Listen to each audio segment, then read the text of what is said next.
In today's video, I am going to teach you how to add audio sound in Figma Prototype. Start by opening your design in Figma.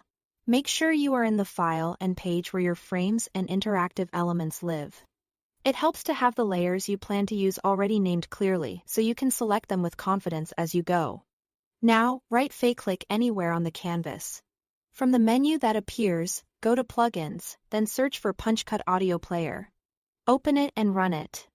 This brings up a simple control panel that connects audio to your selected elements. Keep the plugin window handy as you work, so you can quickly apply sounds as you select different parts of your design. Next, click to select the element or the entire frame that you want to enhance with sound. With that item selected, switch back to the PunchCut Audio Player plugin. The plugin uses your current selection to know where to attach audio. So if you don't hear anything later, double-check that the right layer was selected before adding the sound. Inside the plugin, you can assign default sounds to your element. Choose from click, success, or error. These are great for common interactions. A click for taps and button presses. A success sound for confirmations like completed forms, and an error tone to signal validation issues. Select the sound that matches the moment you are designing for, then apply it to the selected element.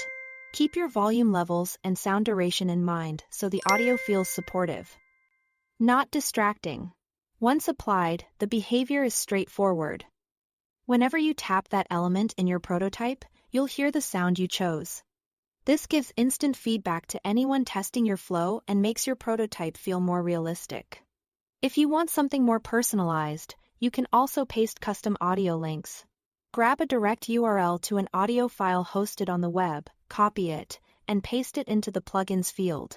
Make sure it's a link that points straight to the audio file itself and that it's in a common format like MP3 or WAV.